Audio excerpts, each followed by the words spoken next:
उभा करून एवढ्या लोकांना रोजगार निर्मिती दिली, एवढं ऊसाचं क्षेत्र वाढलं, त्याला पाण्याची सोय झाली, साखर कारखानदारी उभारली, शेतकरी पुढे जात चालला, त्यांचं उत्पन्न वाढत चाललं.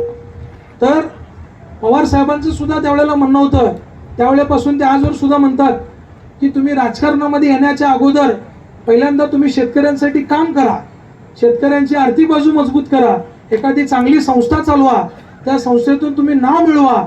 जर तुम्ही चांगलं नाव मिळवलं आणि शेतकऱ्यांचे जर प्रश्न सोडवले तर वेळोवेळी तर तुम्हाला राजकारणामध्ये आल्यानंतर कुठलाही प्रचार करण्याची किंवा कुठलंही जास्त आज ज्या पद्धतीने राजकारण चाललंय त्या पद्धतीने राजकारण करायची किंवा मतदान मागायची गरज नाहीये. म्हणून आम्ही बंधूंनी ठरवलं की पहिला आपली संस्था मजबूत करायची. संस्था जर मजबूत झाली तर 7-8 हजार शेतकरी ज्या वर्षी जे ऊस देतात त्यांचे कुटुंब असतील, त्यांचे भाऊ लोक असतील किंवा त्यांचे बाकीचे परिवार असतील, यांच्याकडे जरी भविष्य काळामध्ये आपण राजकारणाच्या दृष्टिकोनातून गेलं तर आपलं तिथं जे पत आहे, पत जुनं लोक जसं म्हणतात की ज्याची बाजारामध्ये चांगली पत असते त्याला कुठलंही काम करण्यासाठी अवघड जात नसतं. आज ती पत आम्ही 50% कमवलं आहे असं मला खूप मोठं समाधान आहे. मी माझ्या मोठ्या गोष्टी बोलत नाही, कारण शेतकऱ्यांमध्ये मी यावर्षी ज्या वेळेला त्यांच्या गावामध्ये गेलो, फडावर गेलो, काही ठिकाणी आमची ऊसतोड चालू होती, तिथे गेलो, शेतकऱ्यांच्या मनामध्ये संभ्रम म्हणजे काय, कारखानदारी जास्त झाल्यामुळं प्रत्येक कारखानदारला ऊस पाहिजे. मागच्या वर्षी म्हणले कारखाना विकला गेला, त्याच्यानंतर म्हणले हा कारखाना चालवण्याची यांच्याकडे दमकच नाहीये. परंतु मी आज सांगतो, व्यासपीठावरील सर्व ज्येष्ठ मंडळींना सांगतो आणि माझ्या परिवारातील सदस्यांना सांगतो की जर मी आज ह्या परिस्थितीला जर कशामुळे आला असेल तर ते माझ्या सर्व शेतकरी बांधवांमुळे आलेलं आहे, त्यांच्या आशीर्वादामुळे आलेलं आहे, त्यांच्या सहकार्यामुळे आलेलं आहे. माझे सर्व अधिकारी असतील, खालचे चिडबळ असेल, माझ्या वाईट परिस्थितीमध्ये सुद्धा एक जण सुद्धा माझ्याकडे काम सोडून गेला नाही. त्यांनी म्हणले राहू दे, अडचण आहे, आज न उद्या नक्की ज्या कारखानदारीची आणि या चेअरमनची परिस्थिती बदलल्याशिवाय राहणार नाही हे त्यांना सुद्धा माहित होतं. आज तुम्ही इथं आलात, जेवणाचं काय काय पदार्थ बनवायचे ह्याच्यापासूनच 4-5 दिवसापासूनच आमचं सर्व प्लॅन चालू आहे. जरी माझ्या कारखानदारीचं जरी काम असेल तर आमच्या पवार साहेबांना मी सांगतो, साहेब तुम्ही काय काय मेनू ठरवले मला पहिलं दाखवा. म्हणजे माझा एक स्वभाव आहे की काम करायचं तर चांगलंच काम करायचं, जर नाही जमत असेल तर मग काहीच करायचं नाही.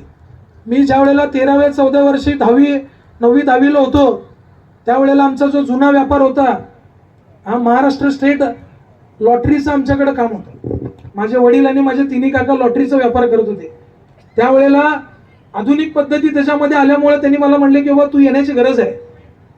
तुम्हाला मला सांगायला आनंद वाटतो की 14व्या-15व्या वर्षापासूनचा जो व्यापारचा अनुभव आहे तो मला ह्या उद्योगधंदा चालवताना एवढा कामाला आलेला आहे, त्याची एवढी मी डिटेलिंग मध्ये काम करतो, त्याचा मी एवढा अभ्यास करत असतो.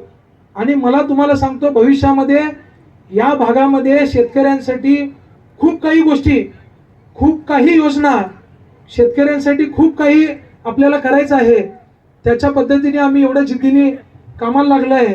आता चप्पळगावमधून सुद्धा माझ्या वडिलांचे सर्व वर्गमित्र, त्यांचे गुरुवर्य आलेले आहेत, त्यांचं सुद्धा मी स्वागत करतो.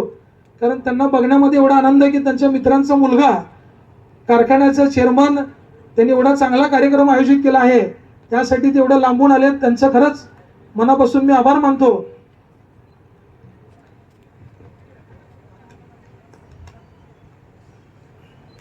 आता सर्व शेतकऱ्यांच्या मनामध्ये एक सगळ्यात महत्वाचा प्रश्न दडलेला आहे की गोकुळ कारखान्याने मागच्या वर्षी पहिला हप्ता 2250चा दिला, पुढं काय?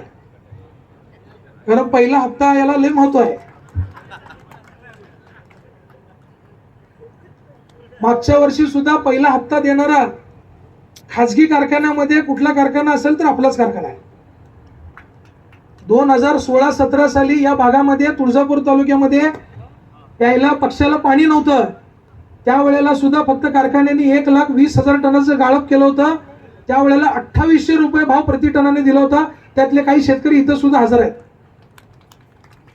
तुम्ही बिलाची काळजी करू नका, तुम्ही वजन काट्याची काळजी करू नका, तुम्ही तुमच्या शेतातल्या ऊसाची काळजी करू नका, फक्त कमी क्षेत्रामध्ये कसं उत्पन्न जास्त वाढतंय ह्याची तुम्ही काळजी करा. आणि ती काळजी करताना काय जर आमच्याकडनं उपाययोजना लागत असतील तर त्या उपाययोजना आम्ही द्यायला तुमच्याशी कटिबद्ध आहोत. येणाऱ्या सीझनची सुद्धा आम्ही आता गाळपाची तयारी केलेली आहे. आताच इथं तुळजापूर तालुक्याचे युवा नेते आमचे सुनील मालक यांचे चिरंजीव माननीय रणवीरजी यांचं आगमन झालेलं आहे. त्यांचं सुद्धा मी स्वागत करतो व त्यांच्या सहकारी सुद्धा इथं आलेले आहेत.